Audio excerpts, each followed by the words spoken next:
নমস্কাৰ বন্ধুসকল, আজি মই আপোনালোকক ক'বলৈ ওলাইছোঁ পৃথিৱীৰ 6টা বিষাক্ত সাপৰ বিষয়ে। তো ভিডিঅ'টো স্কিপ নকৰাকৈ প্ৰথমৰ পৰা শেষলৈকে চাই থাকিব। আৰু যদি আপুনি আমাৰ চেনেললৈ প্ৰথমবাৰৰ বাবে আহিছে তেতিয়াহ'লে like, comment, share and subscribe কৰিবলৈ নাপাহৰিব।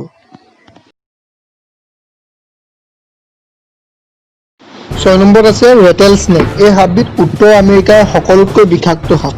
এই সাপবিধ বহুত বেছি খঙাল। এই সাপবিধৰ ডাঙৰ সাপতকৈ সৰু সাপটো বেছি বিষাক্ত হয়, কিয়নো ডাঙৰতকৈ সৰুটোত বেছি জেহেৰ থাকে। এই সাপবিধ সৰুৰ পৰা ডাঙৰ হৈ গৈ থাকিলে জেহেৰটো কমি যায়। এই সাপটোৰ শৰীৰত হেমটক্সিক জেহেৰ পোৱা যায়। এই সাপটোৱে খুটাৰ পিছত ব্লাড প্ৰেছাৰ লো হৈ যায়।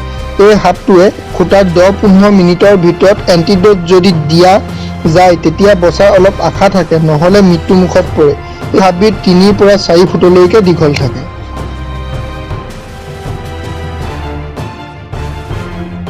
5 নম্বৰত আছে ডেথ এডাৰ। এই সাপবিধ অষ্ট্ৰেলিয়া আৰু নিউ গিনিত পোৱা যায়। এই সাপবিধৰ জেহেৰ নিউৰোটক্সিক হয় আৰু একেবাৰতে 100 মিলিগ্ৰাম জেহেৰ মানুহৰ শৰীৰত এৰি দিব পাৰে।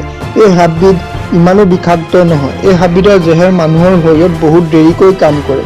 এই সাপবিধে খুটাৰ 6 ঘণ্টাৰ পিছতহে কাম কৰে আৰু সময়মতে এণ্টিবেনিন দিলে ঠিক হৈ যোৱাৰ সম্পূৰ্ণ আশা থাকে।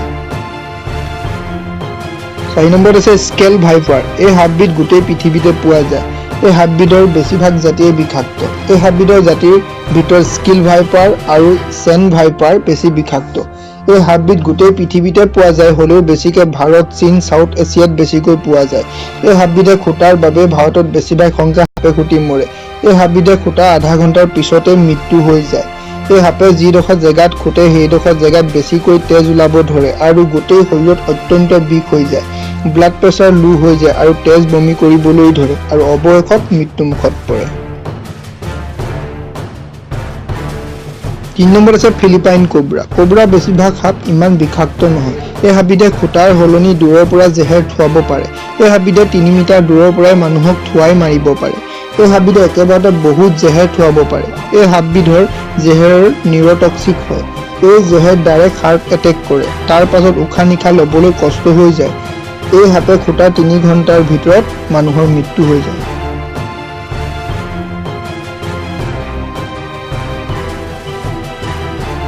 2 নম্বৰত আছে টাইগাৰ স্নেক। এই সাপবিধ অষ্ট্ৰেলিয়া দেশত পোৱা যায়। এই সাপবিধৰ ভিতৰত নিউৰোটক্সিক জেহেৰ পোৱা যায়। টাইগাৰ স্নেকে খুটিলে 30 মিনিটৰ পৰা 24 ঘণ্টাৰ পিছত মানুহজনৰ মৃত্যু হৈ যায়। এণ্টিবেনিন বনোৱাৰ আগত এই সাপে খুটিলে মৰাৰ সংখ্যা আছিল 70%। এই সাপটো ইমানো বিষাক্ত নহয়। ই মানুহক সহজতে নুখুটে আৰু মানুহ দেখিলেই পলাই যায়, আৰু যদি ই কোনোবা এটা কোণত যদি সোমাই থাকে, পলাই যাব নোৱাৰে, তেতিয়াহে খুটে। 1 নম্বৰত আছে black mamba. Black mamba Africa দেশত পোৱা যায়। আফ্ৰিকাত ব্লেক মাম্বাই খুটাৰ বাবে বহুতো লোকৰ মৃত্যু হ'ল। এই সাপটো পৃথিৱীৰ ভিতৰত সকলো সাপতকৈ বেছি বেগত যাব পাৰে। এই সাপটো প্ৰতি ঘণ্টাত 20 কিলোমিটাৰ বেগত যাব পাৰে। এই সাপটোৱে মানুহৰ দেহত একেবাৰতে 400 মিলিগ্ৰাম জেহেৰ এৰি দিব পাৰে। ব্লেক মাম্বাৰ 1 মিলিগ্ৰাম জেহেৰত মানুহৰ মৃত্যু হৈ যায়। ব্লেক মাম্বাই খুটাৰ পিছত মানুহে আন্ধাৰ দেখিবলৈ ধৰে আৰু যিডোখৰ জেগাত খুটে সেইডোখৰ জেগাত অত্যন্ত বিষ হয়। খুটাৰ 15 মিনিটৰ পৰা 3 ঘণ্টাৰ ভিতৰত মানুহজনৰ মৃত্যু হৈ যায়। আফ্ৰিকা দেশত এই সাপবিধ ইমানেই পোৱা যায়, খুটাৰ পাছত হস্পিটাল নিলে প্ৰথমে ব্লেক মাম্বাৰ এণ্টিড'ট দিয়া যায়।